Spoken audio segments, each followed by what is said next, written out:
Existem certas doutrinas que, quando compreendemos um pouco melhor, nos revela com mais clareza as grandezas de Deus.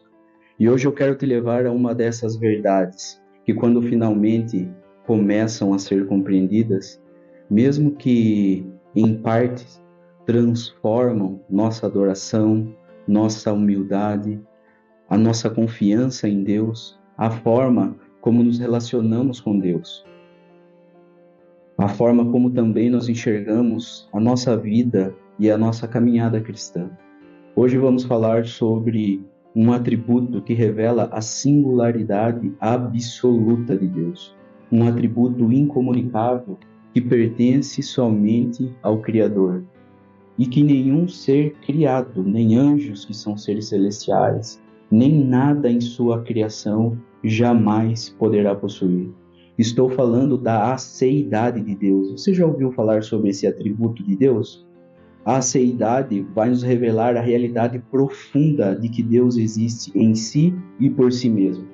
Mas antes de mergulharmos neste assunto, precisamos dar um passo necessário, entender como os atributos de Deus são revelados nas Escrituras.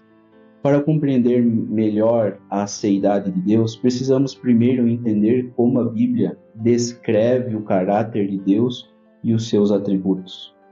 Os atributos divinos se dividem em duas grandes categorias: atributos comunicáveis, que são aqueles que, em certa medida, Deus comunica às suas criaturas ou compartilha com elas. Ele é bom. Nós refletimos, em certa medida, essa bondade. Deus é justo. Nós podemos, até certo ponto, ter um senso de justiça. Ele é sábio. Podemos manifestar sabedoria. Ele é amor, podemos amar. Mas mesmo refletindo esses atributos, nós o fazemos de modo completamente limitado, imperfeito e dependente. Ao contrário de Deus, Deus é bom, por exemplo, por sua natureza. Nós realizamos gestos de bondade apenas pela graça de Deus, e até isso se mostra imperfeito. A segunda categoria dos atributos são os atributos incomunicáveis de Deus, que são características que pertencem somente a Deus, que nenhuma criatura pode refletir em sua essência. Por exemplo, a eternidade, apenas Deus é eterno. A imutabilidade, apenas Deus é imutável. Onipotência, onisciência, onipresença, a soberania de Deus. E no centro de todos esses atributos incomunicáveis está a aceidade, que é a sua autoexistência, sua autossuficiência. A aceidade pertence àquela categoria dos atributos incomunicáveis que mostram a total diferença entre o Criador e a sua criatura. A aceidade não é apenas mais um atributo, é o fundamento de toda a existência. A palavra aceidade vem do latim, que significa de si mesmo. Quando afirmamos que Deus possui o atributo da aceidade, estamos dizendo que ele existe por si mesmo e ele existe em si mesmo. Ou seja, ele não deriva vida, poder, propósito ou identidade de nada além de si mesmo. Ele não foi criado, ele não foi iniciado, ele não foi composto, ele não terá um fim. Sua existência depende somente da sua própria essência, ou seja, Deus é autoexistente, independente e absolutamente suficiente em si mesmo. Deus tem em si mesmo a razão da sua existência. Ele é independente, autossuficiente e absolutamente perfeito. Esta é a definição do atributo da aceidade. E a Bíblia, ela vai nos mostrar isso de forma clara. Por exemplo, lá em João, no capítulo 5, verso 26, Jesus disse: assim como o Pai tem vida em si mesmo, ele também concedeu ao Filho ter vida em si mesmo. A vida de Deus não é recebida, ela é inerente. Deus não possui uma vida, ele é a vida. Atos, capítulo 17, verso 24 e 25, Paulo declara: o Deus que fez o mundo e tudo o que nele existe, sendo ele Senhor do céu e da terra, não habita em santuários feitos por mãos humanas, como se precisasse de alguma coisa, pois ele mesmo é quem a todos dá vida, respiração e tudo mais. toda a criação depende exclusivamente de Deus. Deus não depende de nada. Ele não precisa de templos. Ele não precisa de gente. Ele não precisa da adoração. Ele não precisa de ajuda. Não precisa do universo. Não precisa de ninguém. Isso é a aceidade de Deus. Agora vamos aos desdobramentos, então, dessa doutrina, desse ensino, desse atributo. Aqui está a parte mais profunda desse ensino. Primeiro, Deus é independente em seu ser. Salmo 102, o salmista vai nos dizer: eles perecerão, mas tu permaneces. Tu és sempre o mesmo. Deus não muda. Deus, ele não cresce, não evolui, não diminui, não regride, não se adapta, não se desgasta. Ele é aquele cujo ser não se altera, porque não depende de nada fora de si. Se Deus dependesse de algo fora de si, ele mudaria. Como ele não depende, ele permanece sempre o mesmo.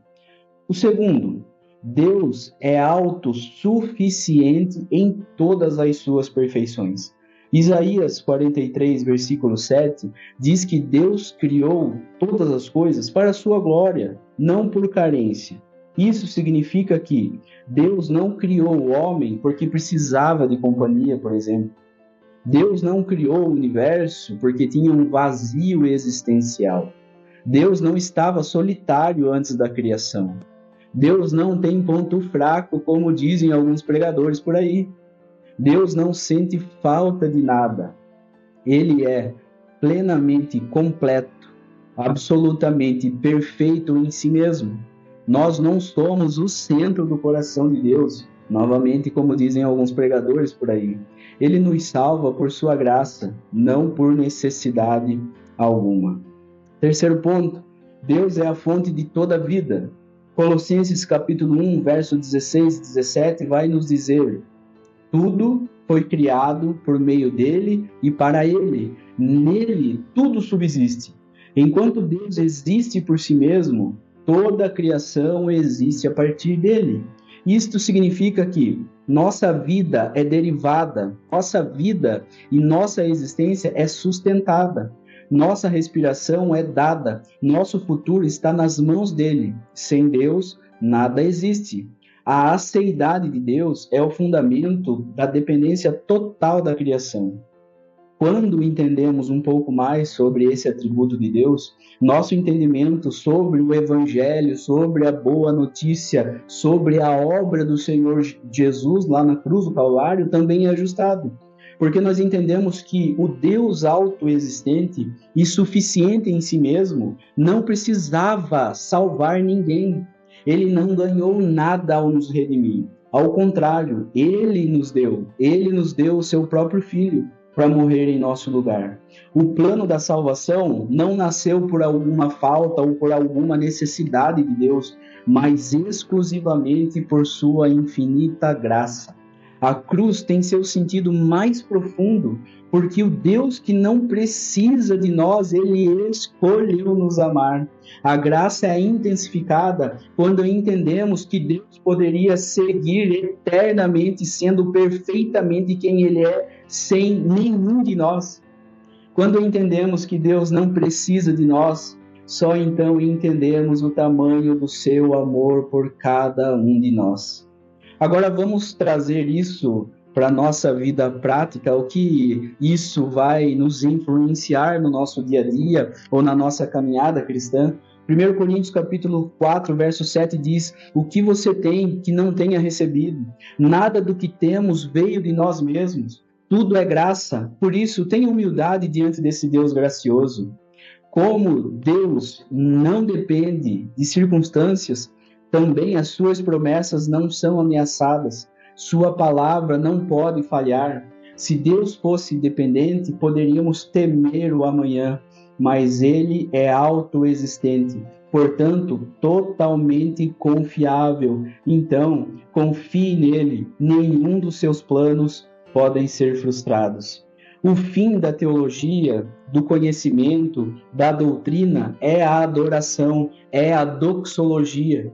Quando entendemos a grandeza de Deus, a única resposta possível é uma adoração verdadeira, é uma adoração reverente. Ele não precisa de nós, mas nos permite e nos chama a adorá-lo. Isso é graça. Somente Ele é digno de toda adoração e nos chama a adorá-lo. O Deus que tem vida em si mesmo é a fonte da nossa vida eterna. Nossa esperança não está no que somos, naquilo que fazemos ou deixamos de fazer, mas em quem Ele é. E concluindo, Deus não é uma necessidade entre outras. Ele é o próprio ser necessário, a base de tudo o que é. Sproul disse que Deus não pode não existir, mas nós, seres humanos e toda a criação, podemos não existir. As estrelas podem não existir, as galáxias podem não existir, mas Deus não. Ele é o fundamento da realidade de toda a existência. Ele é o ser completamente e totalmente necessário. Ele é aquele que absolutamente é, de geração em geração, de eternidade em eternidade. É notório que Paulo encerra o capítulo 11 de Romanos dizendo: porque dele, por meio dele e para ele são todas as coisas. A ele seja a glória eternamente. Amém. Paulo exulta nessa doxologia. Que essa verdade abra os nossos olhos, quebre o nosso orgulho, fortaleça a nossa fé e aprofunde a nossa adoração. Hoje vimos um pouquinho, meus irmãos, sobre a existência e a independência de Deus, ou seja, sua aceidade. Se esse estudo te edificou, curta, comente, compartilhe com um amigo, que o Deus que é nos conduza sempre à sua verdade. Deus abençoe.